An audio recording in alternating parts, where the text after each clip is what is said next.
Hello, good afternoon, good morning. My name is Barbara Peck. I'm your Manager of Community and Industry Recognition at ISPE. And now we've opened this session just a couple of minutes early, just to give you a couple of tips if you're finding that you're having any sound or connection issues. Just wanted to give you some tips before we get started live with our speaker today. Now, if you are finding that your sound is breaking up or you're having any connection issues, we do recommend that you switch from using computer audio to phone audio. Now, you should be able to find a list of numbers in your local region by clicking on the audio box in the control panel, checking to see if there's a number available to you. Now, at any point during the session, if the sound starts to break up, you can switch from computer to phone to the phone call. And we are going to make sure that you get a copy of the presentation and the video in case you miss any of that while you're making that change. Now, if you're not having any problems, feel free to continue using the computer audio. Now, during this session, we are going to be using our polling feature to get some feedback from you as an audience. So we're going to start our first poll, finding out where you are joining us from today. Now, we're going to leave this up until we get started at about 11:01, just to give everyone a time to get settled, make sure their sound and connection is well. And then, so if you can just let us know where you're dialing in from today. Now, like I said, we will be sending you a copy of the presentation and a copy of the video. So if there's any points you lose a connection or you have to step out for a moment, you'll make sure that you can get that. And you can listen again as many times as you'd like after the session ends today. Now, if you are finding that you have connection issues when we do these webinars, it's always a good idea to use a hardwired internet connection versus a Wi-Fi. Sometimes that helps a little bit with bandwidth. Okay, well, got this poll open for folks who are just joining us. So if you can let us know where you are calling in from today, and then we'll get started here in about a minute or so. So thank you everyone for joining us. We have an exciting topic today. So looking forward to getting started.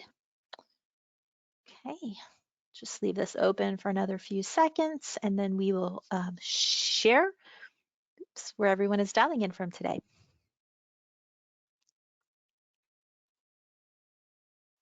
Okay, let's go ahead and show our results. Wow, very strong European presence today, as well as folks from North America and Asia Pac, so our late night owls joining us from Asia, as well as some folks from South America. So welcome everyone. With that, let's go ahead and get started with our first speaker. So first, today's session is entitled Driving Patient Safety, Production Efficiency, and Quality in Parenteral Manufacturing Through the Use of Container Traceability. Today's session is sponsored by Stevanato Group. Again, my name is Barbara Peck. I'm the Manager of Community and Industry Recognition at ISPE. Now for today's session, it's an hour-long session with say 40 minutes or so of content from Todd. We'll throw in some polls there, and then at the end, we'll take your audience questions. So if you have a question at any point during today's session, please make sure to post that in the question box. We go through them throughout the presentation. We'll pick out as many questions as we can to ask Todd. All right, so with that, I'm going to go ahead and introduce our speakers. So we're hearing today from Todd Urquhart. Todd is the product manager and core team leader for Stevanato Group project, working on a primary container traceability project. This project covers product development, systems integration across different pharmaceutical manufacturing steps, and the creation of a common standard for the pharmaceutical industry. Now, Todd, I'm going to pass it over to you for the presentation. So thank you. And Todd, you might be muted. Yes, I am. I was just having a quick cough. So good afternoon, good evening, and good morning to everybody. And thank you very much for the introduction from Barbara, and thank you for taking the time out to listen to what I have to say today. As Barbara said, I will spend around 40 minutes of content, a couple of quick polls in the middle, and then we will go to questions and answers. If you don't mind, I will drop off the webcam now you've seen me, because I have a screen on the left-hand side of the computer. So rather than see my left ear, I will come back for the questions and answers and drop off at this point. So.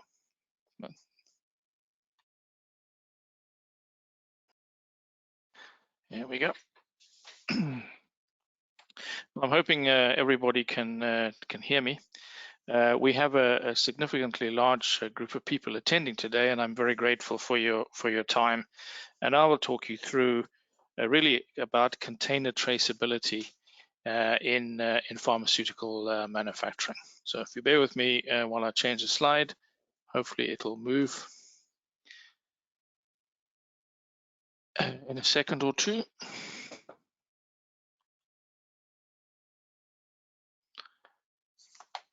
Right, here we go.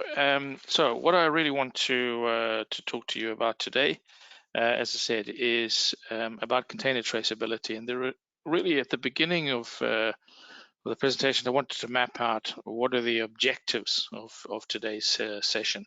So firstly, the session start is to really outline the concept of unique container and how it adds value to a pharma manufacturing process.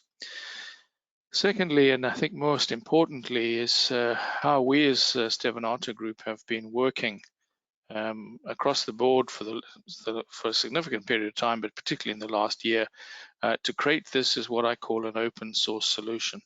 So an open source solution is one that is readily available to the marketplace.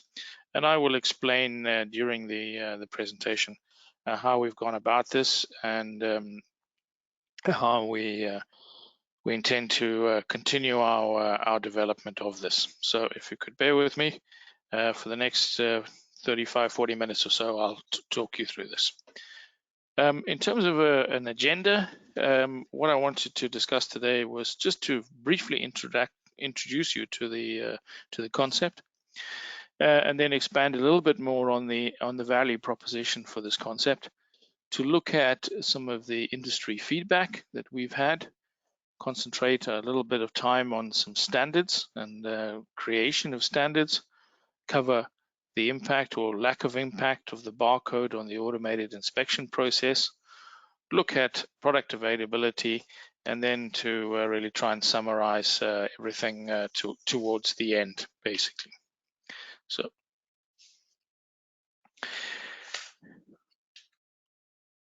okay, we have concept, we have movement of slides, which is good. So, first of all, let me start briefly with the concept.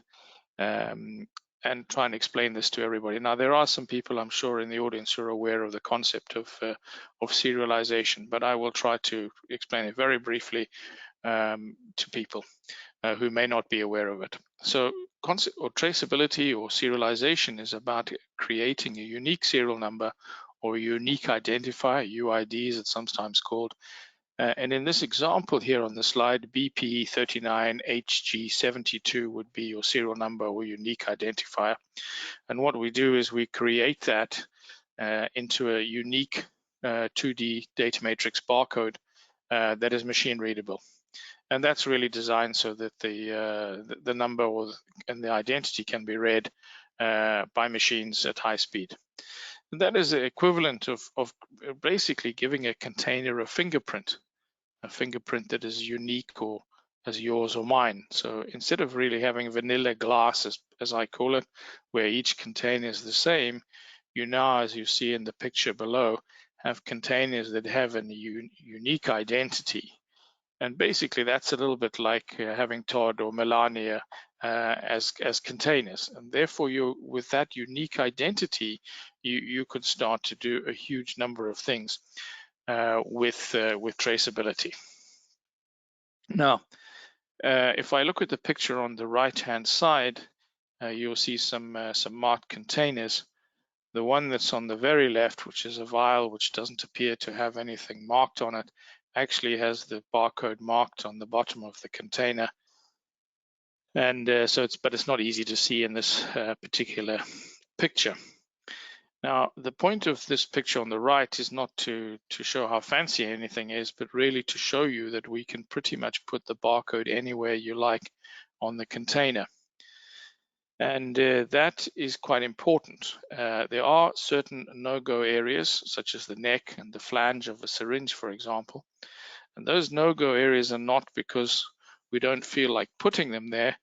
It's more about basically the print or the marking capability, and most importantly, about the readability. Now, people often ask me about serialization, and they say, what, in your opinion, are the most important areas of serialization? And I say the three key areas are readability, readability, and readability. Perhaps a little bit of a flippant example, but the point is, if you can't read the barcode, then you have no solution. And so it is pointless trying to mark the flange of a syringe that isn't flat and then deliver a barcode that can't be read. So this is all about high-speed readability in modern manufacturing. And that is why there are some kind of no-go areas. Anyway, so today we have a marked container. And then what's the value of this marked container? And why would people want to use it in a pharmaceutical manufacturing operation? So if I go back to 2016, when we started the development, we sat down with and created a set of objectives that we would have to deliver. And one of them was to sit back and say, okay, we believe that having a unique identity delivers traceability at a unit level within the internal manufacturing processes of a pharmaceutical company. But that's all very well, but what's the payback? How do you make a return on investment from modifying a line and utilizing this concept? So we sat back and thought about the value proposition and what areas might drive a pharmaceutical business case. So if I start on the left-hand side with the blue box for the filling operation, we said that limiting a batch segregation processes in the event of a problem in the machine might be one. Mix-up avoidance of filled containers is probably a second one. Automation of the reconciliation process could be a third one. And fourthly, the addition of process parameters to each individual container to provide a detailed manufacturing history might be a fourth one. Actually, in reality, we came up with about 8 or 9, but I didn't want to make the slide particularly busy. In inspection, we said there could be several possible uses and potential benefits. First one would be reject cause tracking due to container production deviations. And the second one would be reject analysis by type to facilitate detailed root cause analysis. What do I mean by that? Well, if you look at an automated inspection process and then you look in the reject bin, there may be 10 or 100 rejects, and there is no, because they're all vanilla glass, there is no way of telling why a particular container has been rejected without additional human intervention. Whereas by now, if I use the example of Todd as the barcode, you could look at the machine and the machine would tell you the Todd was rejected for particulates. Now, you may wonder why, when you look at the slide, there are some that are highlighted in bold. And those are very simply because we spoke with our own customers and we were supported by the PDA. Well, the PDA ran a survey. I will touch on that shortly, but they confirmed many of the concepts that we proposed and our original objectives. And so the ones that are in bold highlight the ones that were confirmed by the industry.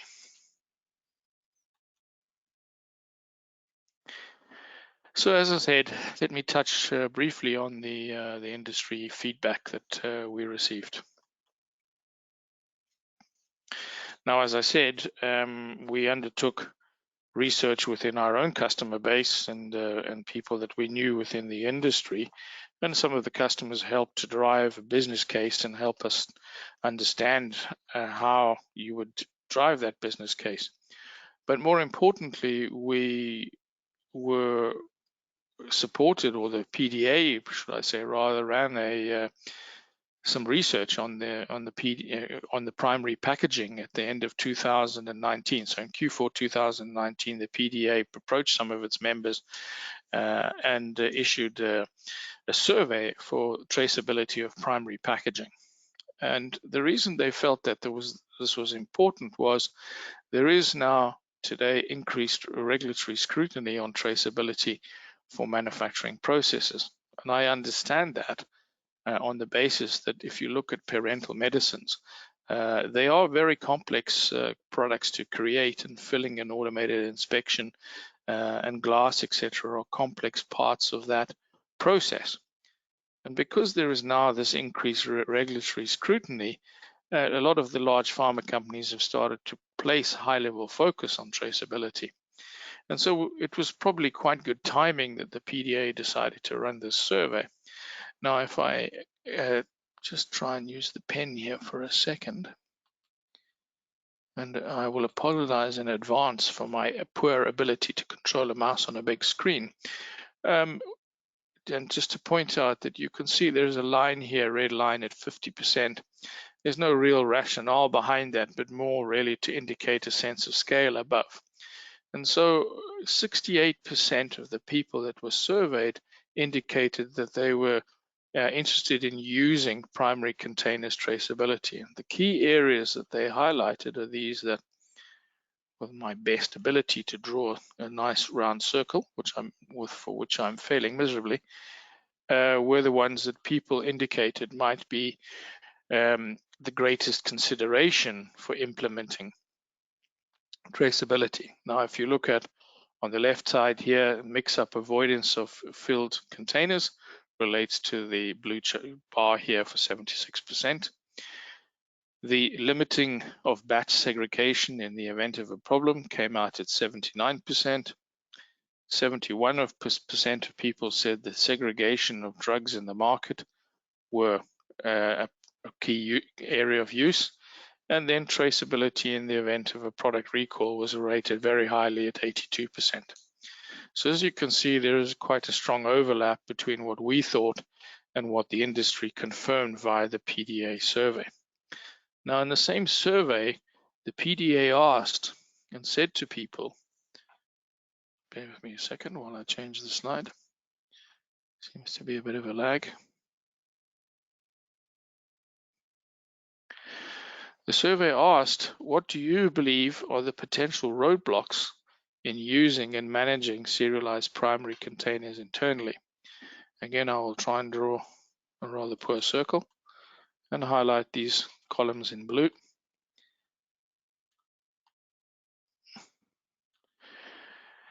And so the four areas that were cited as potential roadblocks was firstly a lack of accepted standards. Secondly, to implement traceability on existing filling lines. Thirdly, to upgrade existing automated inspection machines. And fourthly, to look at the product availability in the marketplace, i.e. how many vendors would be able to support this. Now, if you consider that many, not all, but most pharma companies have multi-vendor strategies, then this is a key area. And so I will come back to each one of these items during the presentation to explain to you what we have done vis-a-vis the solution that we have created. So really the remainder of this presentation will work towards demonstrating how, as a group, Stevanato has been designing and working with existing platforms and systems inside the industry to remove these constraints.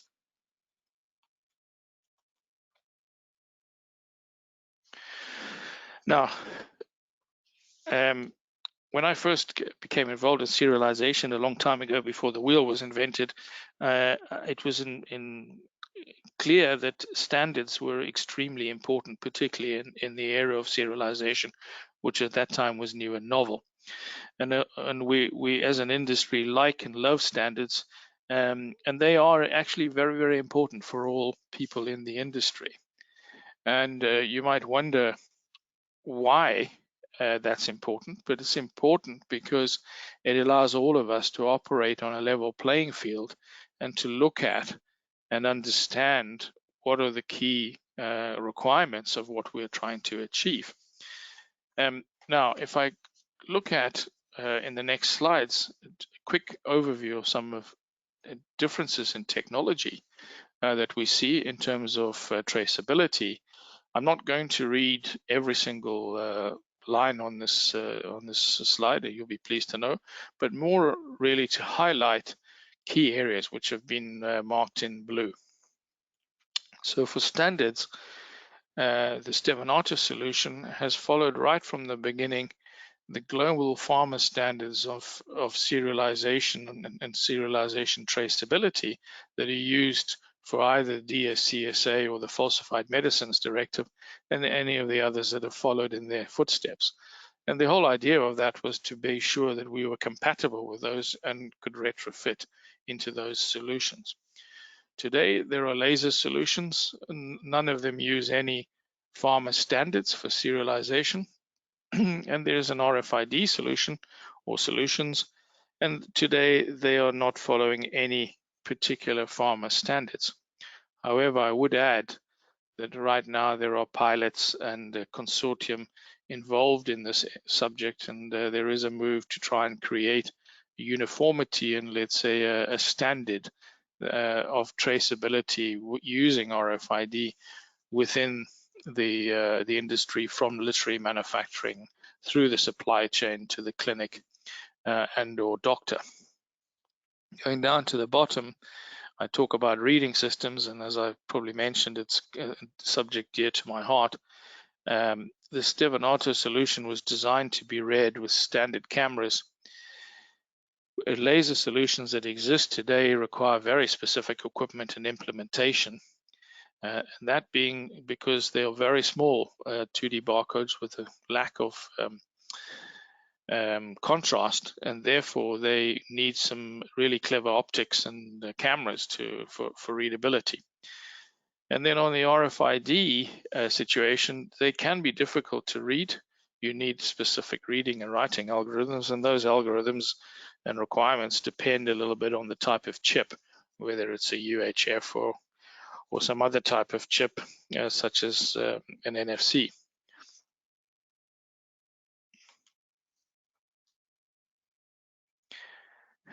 Just coming on to some other key areas, again, readability. We have a very high read rate with a standard off-the-shelf camera, so it doesn't matter what type of camera a customer wants to use. From a well-known camera manufacturer, there is a very high-speed read rate. On the laser solution, as I mentioned, they are difficult to read without very specific cameras and lighting, and you need specific reading devices for an RFID solution. And the key challenge here is the potential for the readability or reading of adjacent units. Now, readability, as I said, is really, really important. And, having a reading of an adjacent unit is not really a very satisfactory situation. So there are challenges, and we had challenges at the beginning, and we've worked very hard to overcome many of those. In terms of container formats, the Stevanato solution is available across all products, across all sizes, and across all supply formats. The laser solution is only available as a vial. There is one system that I'm aware of, having spoken to the supplier, that is used internally in a pharma operation on a syringe, on a glass syringe, but it's very specific and is not widely available. The RFID solution today is really positioned in the RFID, is positioned in the needle shield on the RNS. In terms of implementation standards, the Stevanato solution is a part of a basically global activity on creating a standard for the industry, and I will touch on that further in the presentation. The laser solution is not part of any standard to date that I'm aware of, and I'm not aware of any pharma-specific standards for an RFID solution. In terms of availability, we regard our solution as an open source solution. We have a lot of knowledge and expertise internally and IP, but we've openly been on record and said that we would open source it and allow people to license the technology, whereas the other two currently are closed solutions because of the situation with IP.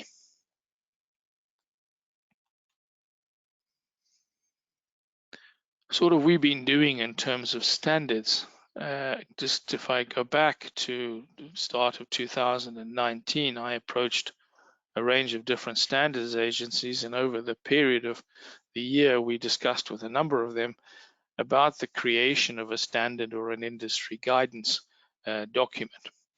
We were grateful that the ISP decided to support this activity. And we established a working group which was supported by the ISPE, and we had a number of participants. And these participants are shown in the table here. So we had 4 pharmaceutical manufacturers, 2 from pretty large organizations, and 2, one in the middle and one a really small and fairly specialized organization. We had 2 contract manufacturing organizations, attendees from 2 of the filling line manufacturing companies, 2 people sitting in from the inspection machine companies, a software practitioner, and then one person who was an independent ISPA member with years and many years of experience in lyophilization. And they joined the working group, and then clearly it was supported by the ISP Italy, and I were on the working group as well. The aim of that working group has been to create a common industry standard for the use and implementation of primary container serialization or traceability. Now, if you talk to most people, I know very few things came out as positive about 2020, about COVID. And I was quite grateful for COVID, ironically, because the weekly meeting that was attended by all the group, because there was very little travel, we had most people sitting in the group every week, and so we managed to get through a lot of work quite quickly with all support of people sitting there and working with us. And as I said, the group met weekly, and we went through all the topics from glass through to filling, and then finally to automated inspection. This document is being published. It's been approved by the ISPE. It is due to be published this week. We are waiting to have the final publication date is subject to approval from the ISO standards agency on one item that's in the report using their nomenclature. We have written to them and are just waiting for that approval before it will be published and released by the ISPE. And as part of that release, there is a feedback system that will be implemented by the ISPE so that people can add comments, and there are some unanswered questions that we didn't have a chance to complete during the working group, either because we didn't have the data or because we couldn't understand the use cases in detail. So some of those open points are in that feedback mechanism. The point of having the feedback is to try and to extend the team that are involved in this to get independent and additional input into the document so that we can accelerate it into a much greater cross-section of people and towards a formal guidance document. So anyone who's a member of the ISP will be notified, obviously via the normal channels, the date of publication and obviously the feedback mechanism.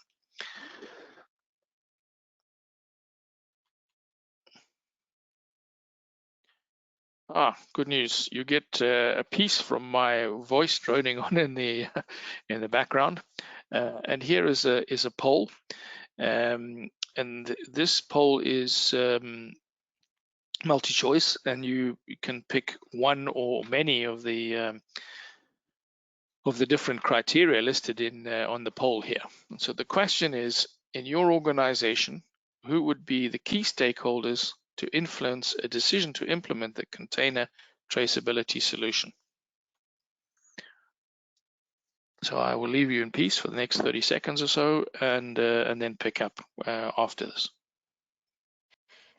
Thanks, Todd. While everyone is voting, I did just want to make a quick note that we will have some time at the end of the session for your questions. So make sure that you are posting your questions in the question box on the control panel on the right side of your screen. Also, we'll make sure that you get a copy of this recording and the PDF so that you can go back and reference anything that you've heard so far, well, or throughout the entire presentation. And that should come to you sometime tomorrow. So with that, I will pass it back over to Todd. We can show those results here in just a moment.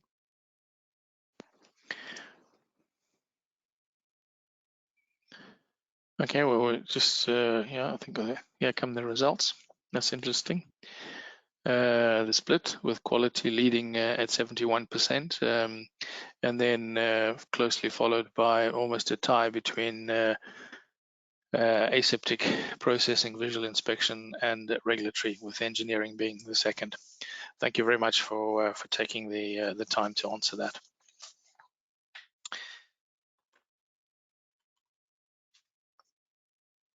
So as I have been engaged in this for some time, I'm often asked by people in the industry about the impact of the barcode on automated inspection and the inspection process. And so what I'm going to do in the next few slides is give you a short overview, which has been taken from a much larger presentation. And this presentation was presented by me at the PDA conference in Tokyo, Japan, in 2019, and subsequently presented a little bit later in Korea and Taiwan. So this is, as I said, a few slides from a much greater detailed presentation, but it will give you a pretty good insight into the data that we have and the tests we've done.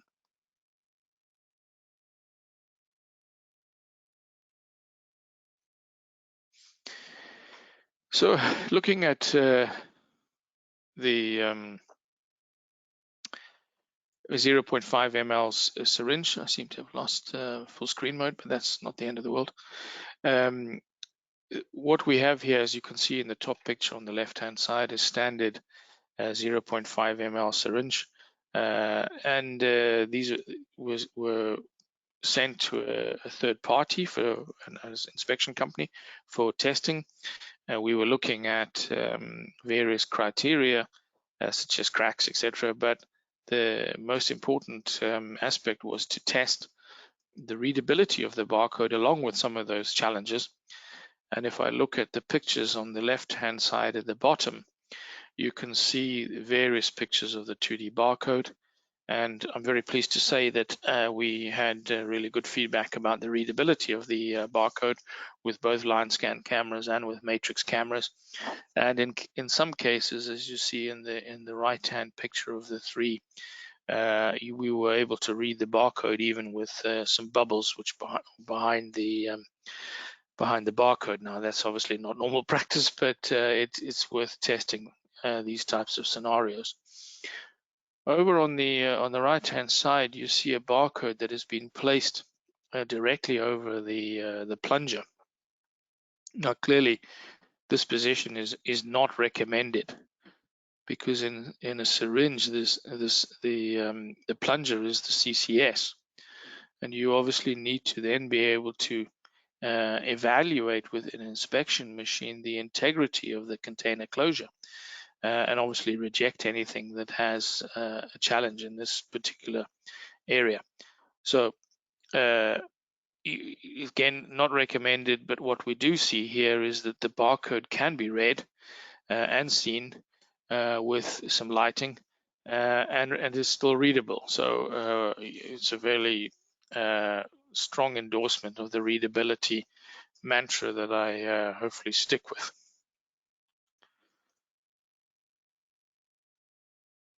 Now, what I'd like to discuss now is an inspection test we've done on a standard 3 ml cartridge. And we used two different liquids. Firstly, a clear suspension, and secondly, a clear solution, and secondly, a heavy suspension. We were testing in this particular instance for particulates only. And what we created was a test set of 78 cartridges following a specific customer's kind of methodology, if you want. We put those cartridges through the machine 100 times. And to that, we added particulates that were either glass, plastic, rubber, fiber, or metal in the size range between 50 microns and 500 microns. And we implemented a virtual mask on the machine. You might wonder why we did that. Well, we did it as a worst case scenario.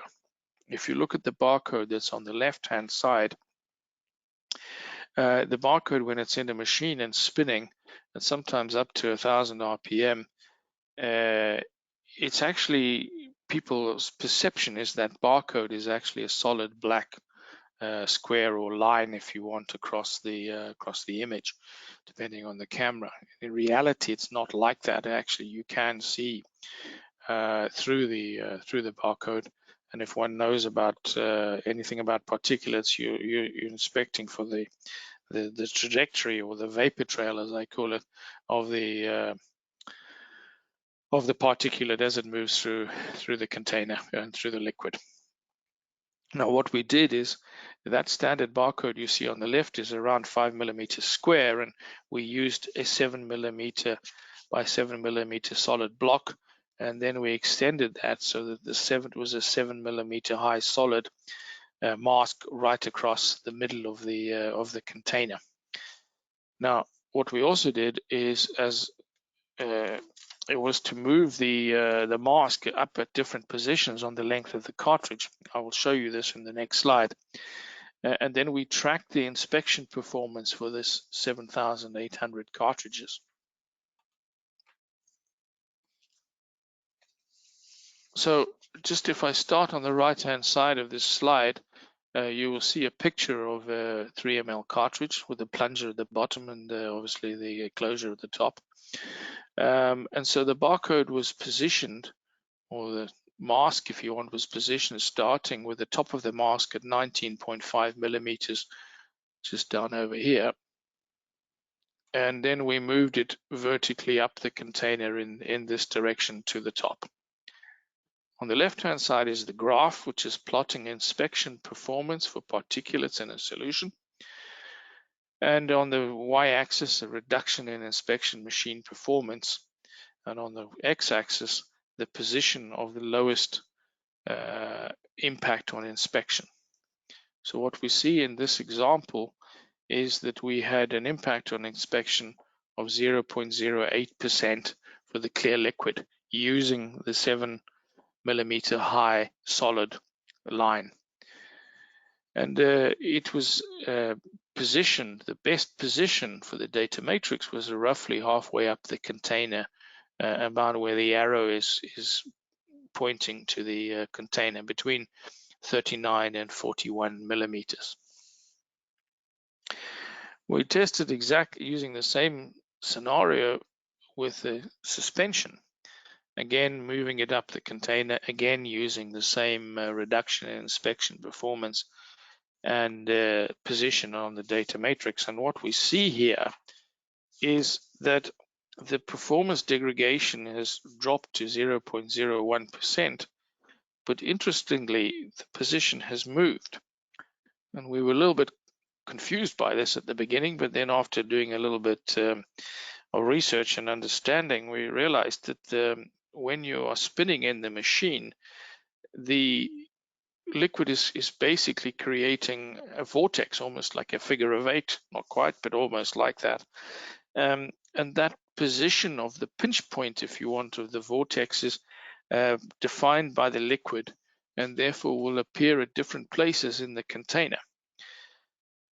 So you can see we've done a fair amount of testing, but we haven't finished there. We are creating additional test sets today from an external specialist lab of different formats that will go to different inspection companies for testing and understanding not only the readability, but also the impact and performance impact on the barcode for the standard tests that are normally carried out in an automated inspection machine. So we continue to work in this area.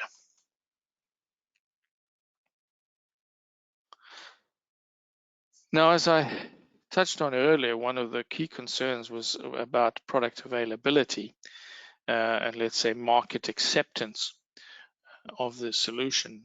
And what I'd like to do is take the next few slides to show you the steps that we've taken to make this a reality.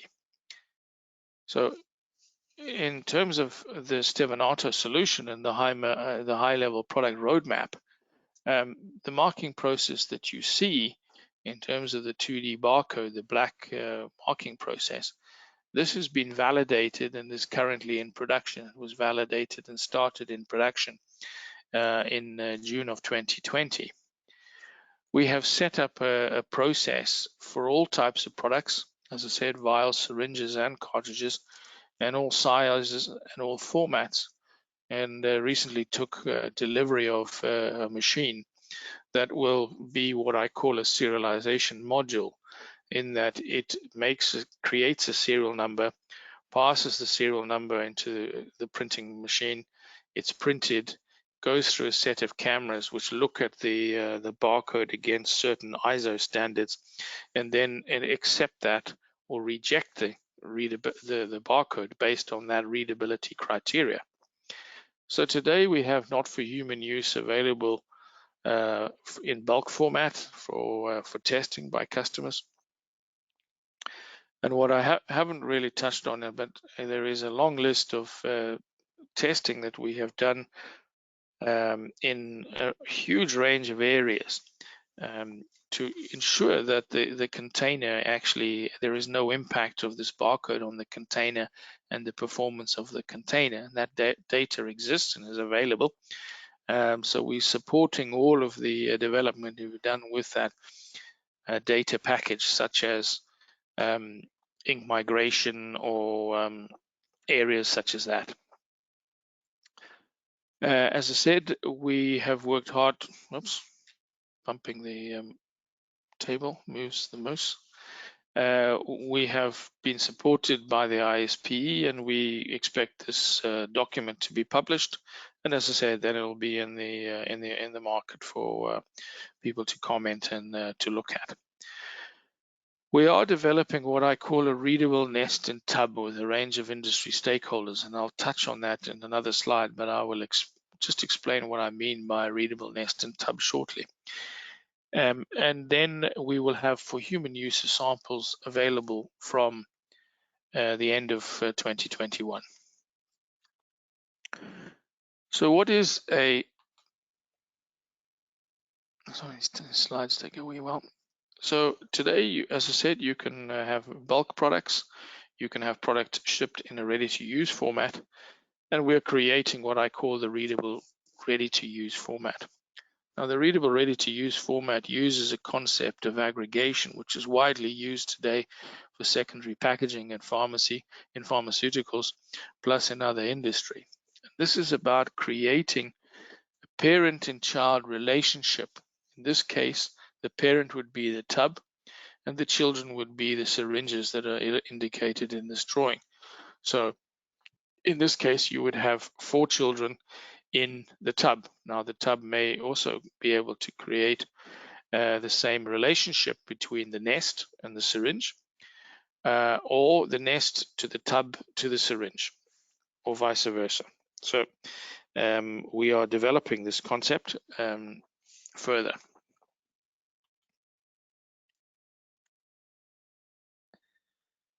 So we have a number of key ongoing activities to facilitate market adoption. As I said earlier, we are committed to creating an open source technology and solution for the industry.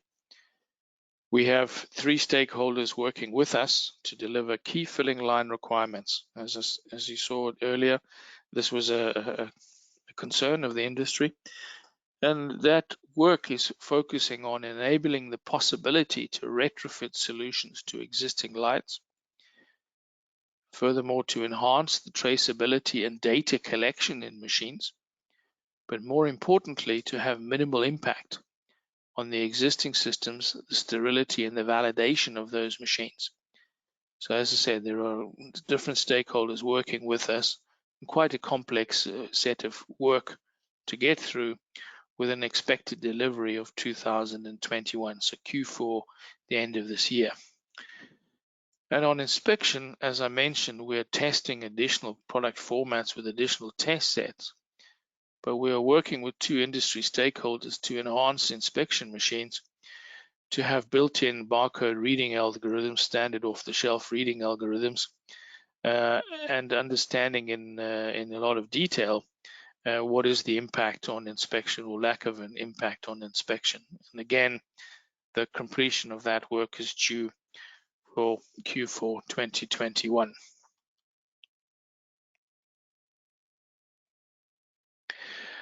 So I've probably bored you for around about 40 minutes now, and what I'd like to do is to try and summarize really what we've discussed in the last 38, 40 minutes. So in summary, as I said, we do see increased regulatory scrutiny on traceability for manufacturing processes. We see that there are a number of areas for the value proposition, and those have been validated by the industry. The marking process has been validated and is in production, as I said, of June 2020. We have worked hard to try and create a multi-stakeholder standardized approach. There are different supply options available to suit customer needs. And early adopters are basically taking our products, using them, and driving not only the solution and the standards. Samples, as I mentioned, are available for customers to start testing the solution, and would be happy to engage with you in this development process. Now, I get a chance to get a glass of water while hopefully a poll comes up that we would be very grateful if you could help with to support. So the question is, in terms of barriers to acceptance of the container traceability solution, what areas do you feel need additional development? Again, this is multiple choice and you can select more than one.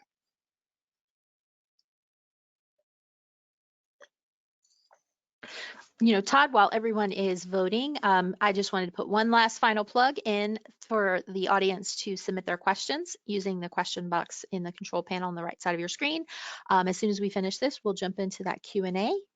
So now's your time to ask Todd a question about anything that he has presented on today. So feel free to post your question in the question box on the control panel. I think we'll show our results here in just a moment too. Thanks.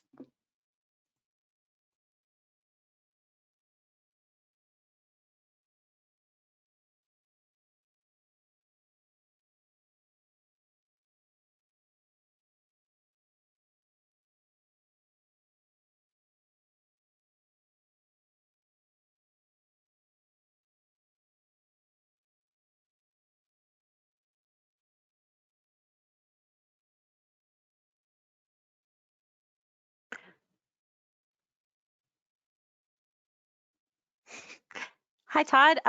Didn't know if you wanted to say anything about these, or if we lost you. I was just leaving people to have a wee minute, but Oh, sure, no problem. no. What's interesting here is that the two key areas, if you want, that have been highlighted are filling line integration and automated inspection, and I truly get that people want to understand in more detail how this would impact or how this would work in their operations. So thank you very much for taking the time to do this poll.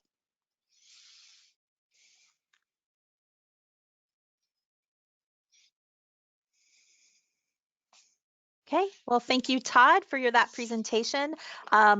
We are going to take a little bit of time now to go through some of our questions. So, Todd, are you ready for the questions?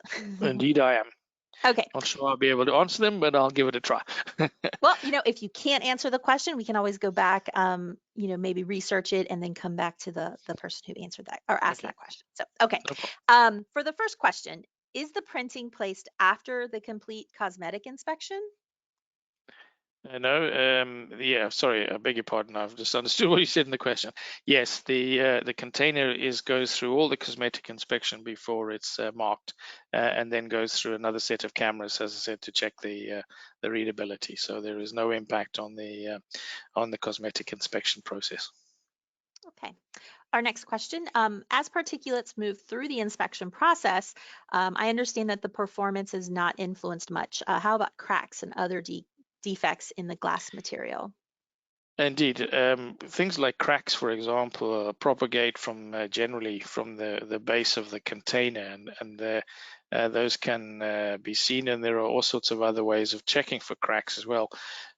So what we are seeing in terms of that test, if you want, or the other tests that we've conducted, is that we are able to see pretty much all the defects that are commonly checked for. Okay. Our next question is asking about amber materials. Are there any constraints compared to clear ones? Yeah, this is a very good question. I mean, amber, I mean, the majority of glass obviously is clear borosilicate glass, but amber ones are used for certain materials. We have been able to read the barcode printed directly on amber materials in exactly the same way as we read it without any issue on the clear one.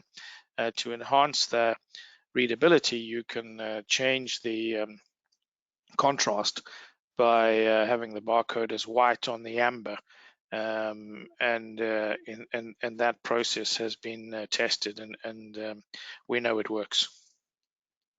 Okay, so our next question, what are some of the global pharma standards in serialization? Do you have any references? Yeah, there's a long list, and I could be here all night. So I mean, I could write them down, but you know, there is ISO 15415, for example, on readability. There are many. So I mean, I don't want to just sit here reading off a list. If somebody wants to talk to me or contact me and ask, I can tell them by email. Okay. So this question, it's asking, why is it not the same to put a laser printed ID on any container? How do you mean, why is it not this? I don't quite understand why is it not the same. But if I sitting where I'm sitting, I think I understand the question. So if I again don't answer it correctly because I haven't understood it, my apologies, and please feel free to contact me. The contrast that you see between, as I said, let's take a step back to what I said about readability being so important. Readability in terms of a 2D barcode or data matrix is driven by contrast.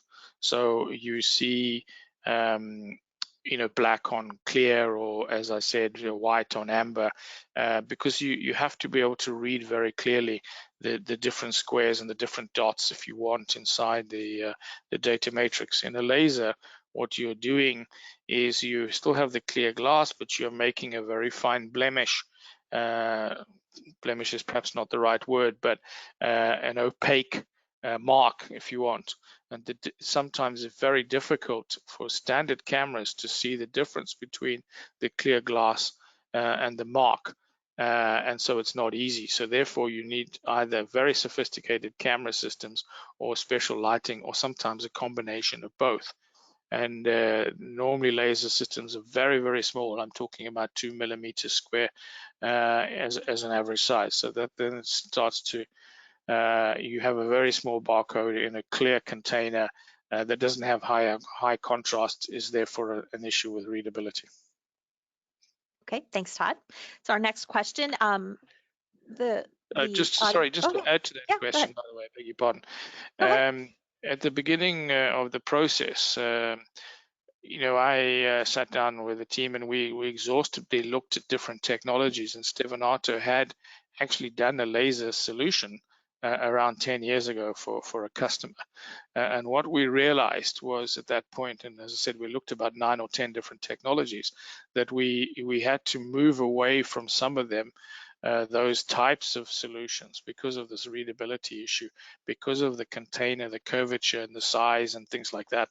And so, yeah, we went through a very extensive analysis of different technologies, if you want, marking technologies, before we settled on the current process. Okay, thanks, Todd. So our next question is about 2D code printing. So when is the 2D code printed? Is it before or after filling? And what print technology is used? And have you performed testing of the durability of the print?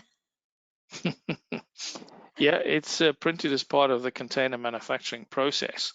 I could again speak at length about why you wouldn't want to do it after the printing, after the filling, depending on what it is, because you know, there are the laser and inkjet generally are not clean process. They're prone to particulates and things like that. So thus it depends where you start to do that marking, and also certain inks don't work in that environment. So, but if you mark it for at the time that the container is being created, the container is pretty much marked for life. And so therefore you have essentially the ability to trace it from the glass manufacturing process through all the way through the inspection, as I said. What was interesting, though, in the working group is that a couple of the pharma companies said that they wanted to maintain the identity. In fact, so that if it was in the marketplace and there was a problem, even if there was no label, they would be able to interrogate that container through the barcode and understand, where it came from, which machine it came from, etc. So yes, it's part of the container manufacturing process, and it's designed like that for many reasons. Well, someone also has another question about that. It's asking, can the 2D code stand steam sterilization? Yes, it's been tested in steam, ETO, depyrogenation, you name it. It passes all current widely used, or in fact, pretty much every sterilization capability used in the industry. And so our next question is, has placing the barcode in multiple locations on containers been considered for increased readability with standard marking placements? I think from that question, again, maybe I'm misunderstanding it, but I think the question is, has more than one barcode been considered? And yes, we did that in the early days, where we had 2 or 3 or around the circumference of a container. And because we wanted to increase readability in terms of the potential direction in which the container may be facing when it was in front of a camera, because you can't guarantee in a lot of processes that the barcode is directly in front of the camera. And after a significant amount of testing, we realized that perhaps wasn't necessary, and that you could perform the same readability with perhaps an additional camera using a single barcode. So it is possible to put more than one. We've done it. We know how to do it. Right now, we don't see it to be necessary, but it's not a major issue to do it. Okay, and we're coming to the end of our Q&A, so I have one last question for you. The question is, why have individual identification when why have individual identification when a batch is expected to be homogeneous within certain limits? Yeah, that's again, this could be a long answer, but I'll give you a quick example. It might be because we're limited by time. Yes, a batch is meant to be homogeneous during its life, and or during the processing, should I say, rather. But what you do see is that you can actually experience problems in the filling process, for example, and that may be for many different reasons. And if you consider that once the batch is, let's say, packed and is waiting for final batch release situation or approval, you may get data to say that there is a particular challenge or a particular problem at a certain period of time, as by tests coming back from the lab 2 to 3 weeks later. So the challenge is that people then tend to over segregate. They say, well, we know the problem was, let's say, at 5 o'clock in the afternoon, and we are maybe risk averse, so we'll go forward and back 2 hours and remove that and potentially take that away from the system. Or in fact, some people may even write off the batch depending on their internal policies. Now, if you know that the problem occurred, let's say, at 5 o'clock, you can trace very easily to what container entered the machine at 5 o'clock, and let's say it was Todd, and you can say, okay, if I go back forward an hour, I'm then pretty sure I've covered this, and therefore I know which containers entered the machine at say 4 o'clock and which entered or left the machine at 6 o'clock. So therefore you have a much tighter and a much more controlled visibility on your manufacturing process. And that starts to really drive a much more improved process parameters and operations. Okay, thank you, Todd. Well, that brings us to the end of our Q&A. So I would like to thank Todd for speaking today and to Stevanato Group for sponsoring this session. And of course, to all of you for joining us. Now, as we wrap, we do want to remind you that you'll receive a copy of the recording and the PDF within 24 hours or so, and you'll have 30 days to access it. After 30 days, it does go behind in our member webinar library, so you'll be able to access that and any other of our webinars if you're an ISPE member. If you're not a member, it's a great time to join. Also, just like to invite you to check out our website. We currently have registration open for our virtual aseptic conference, which will take place in March. We also have quite a few webinars that are going to be coming up in the next couple of months. Some of these are extended learning, so definitely check those out. You also have the ability to, like I said, review some of those older webinars in our library or some of our on-demand sessions. You can register for those to check those out. Now, as always, ISPE strives to be here for all of your professional needs, whether that's our webinar, our guidance documents, our blog post, pharmaceutical engineering, our magazine. So if you're not a member, it's a great time to join and have access to all of those great materials. So with that, I want to ask you to complete our feedback survey that you'll get a link for at the end of this session. And we hope you'll join us again sometime in the future. So thank you and have a good day. Thanks, Todd. Okay, thanks very much. I appreciate everybody's time, and particularly those who were in Asia and were up very late listening to me. So thanks very much to everybody for taking the time to participate. It's greatly appreciated. Yep. Thank you, everyone. Bye-bye. Bye. Bye. Thank you. Bye-bye. Bye-bye.